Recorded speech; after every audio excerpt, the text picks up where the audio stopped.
Without a doubt, the Antwerp diamond heist is one for the books. Not only is it the largest diamond heist in history and one of the largest robberies ever carried out, it is still shrouded in mystery nowadays. There's a team member that has never been caught, another that might or might not have existed. Lots and lots of diamonds. This is going to be a wild ride, so strap in.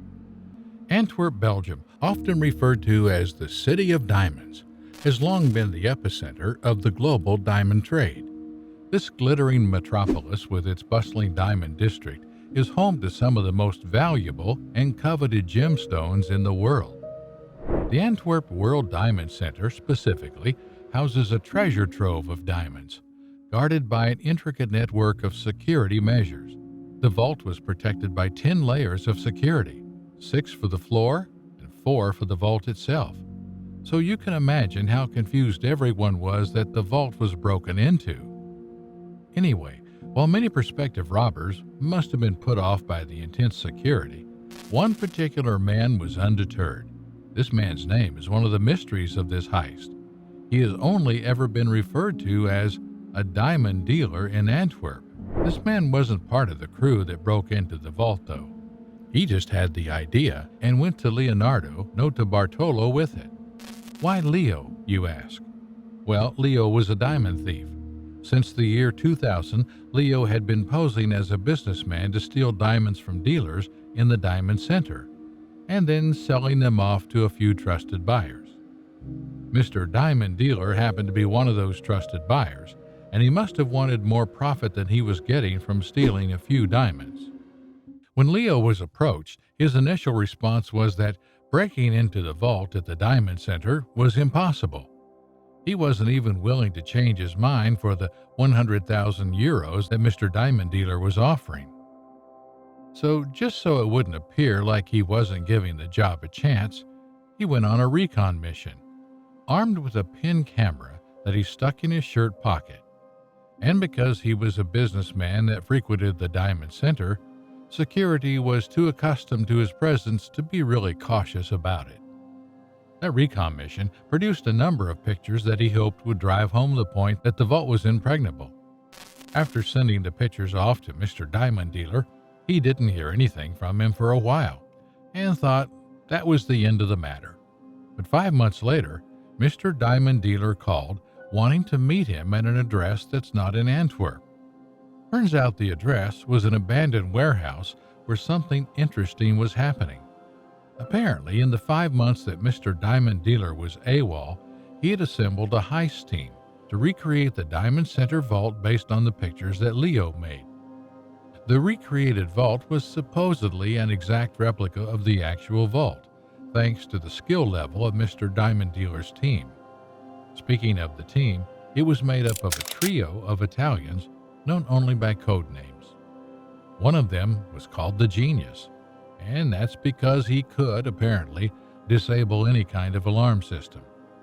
He didn't think that the vault's alarm system would be the easiest that he had ever done, but with some help from Leo, he believed he could crack the code. The other team member was known as the Monster. You can probably assume why. He was tall and muscular, which scared people a little. But more than that, he was good at many things, including being a lockpicker, a mechanic, an electrician, and a getaway driver if that was needed. The last guy was referred to as the King of Keys. And again, you can assume how he got the name. But apart from being a guru locksmith that could forge any kind of key from just a video, he was also the oldest of the team. As in, he looked like somebody's grandfather. At least that's according to what Leo has said. And yes, most of what we know about the operation is based on what Leo has said, especially the part about the diamond dealer and everything that he did. Anyway, somehow this team managed to plant a small camera above the vault door. If you're wondering how this happened, remember that I told you that this heist is still a mystery. But thanks to that small camera, the group was able to monitor the guards as they opened the door and record the combination used to open the vault. With all that data, they practiced breaking into the vault using the replica in that abandoned warehouse. The whole practice session took about 18 months before the team thought they were prepared to do the actual break-in. Breaking the lock was not all that rehearsed, though. They also rehearsed getting into the center and to the vault without getting caught. So the day before the heist, Leo visited the vault as usual. But he wasn't just there for one of his regular faux business ventures. He was there to set the heist plan in motion. He covered the thermal motion sensors with hairspray to prevent them from detecting thermal fluctuations. Apparently, the sensors would only go off if they detected both motion and heat. The hairspray wasn't meant to be a permanent method, though. It would only last a couple of hours, but it would buy the team time to actually disable the sensor system. Interestingly, the security camera in the vault was on even while Leo was spraying the sensors.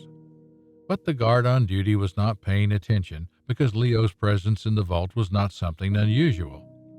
The day or night of the heist, which was Saturday, the 15th of February, 2003, was filled with a lot of activity. But Leo himself did not do much. He, together with a childhood friend and a partner named Speedy, was in a nearby getaway vehicle listening to a police scanner, ready to leave once the group was done with their assignment. The three Italians were the ones who did all the work. Unlike Leo, the three guys had to go through some kind of back entrance to get into the vault. They were quite resourceful throughout the robbery, covering infrared sensors with homemade polyester shields and security cameras with black plastic bags. At the vault door, the genius showed his genius by using a custom-made aluminum plate with double-sided adhesive tape on one side to break the magnetic lock. King of Keys had already done his thing. With only video footage of the vault key, he had managed to duplicate the key, which was considered to be completely impossible to duplicate. However, they didn't actually use the duplicate key. Thanks to the camera that they planted a while ago, they knew that the guards often visited the utility room before they unlocked the vault. So the King of Keys decided to check if the key to the vault was there. And it was. So they used the actual key to open the vault because the King of Keys didn't want the manufacturers of the lock to know that it could be replicated. In fact, if Leo himself hadn't mentioned it, no one would have been aware that the key to the vault had been duplicated. Now, inside the vault, the monster went to work disabling the sensors inside to make sure that whatever they did not trigger the alarm. The trio mostly worked in darkness, occasionally flicking on the lights for brief moments to position their drills over the individual lockboxes where the diamonds were kept. Understandably, it took them a couple of hours to unlock each individual lockbox and empty their contents into duffel bags. In fact, leaving the vault and returning to the office building took almost an hour because they had to be very careful. But by the early hours of February 16, 2003, they had managed to finish and head to the getaway car.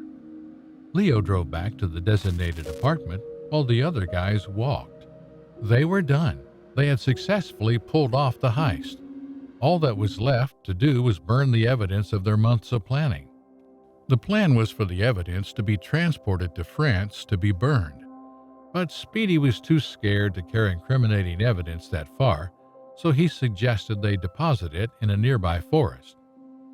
Well, regardless of how they decided to do the disposal, they shouldn't have allowed Speedy to be a part of it. While Leo took the time to burn his own share of the disposal, Speedy just threw his in the bushes and called it a day. By the time Leo figured out what Speedy had done, it was too late to start burning. So they left, hoping that no one would happen upon it. But happen upon it, someone did. The very next day, the owner of the land, who was a local hunter, reported the rubbish he had found on his property. The rubbish ended up containing some envelopes from the Diamond Center and a receipt from a sandwich shop. That receipt, plus footage from a security camera, was how the authorities were able to identify Leo. Leo was found guilty of orchestrating the heist and sentenced to 10 years in prison in 2005. He was released in 2009 on parole on a number of conditions, including compensating the victims of the heist. However, he never made any attempt to do that, so he was rearrested in 2013 and made to serve the remainder of his sentence until 2017. Now about the other guys. 3 of them were caught. Petro Travano, who might be Speedy, Fernando Finotto, who might be the monster, and Elio Denorio, who might be the genius. All 3 of them got 5 years. The only member of the group that was never caught is the King of Keys. Also, aside from Leo's own testimony, there's no evidence that there was a mastermind aside from Leo himself.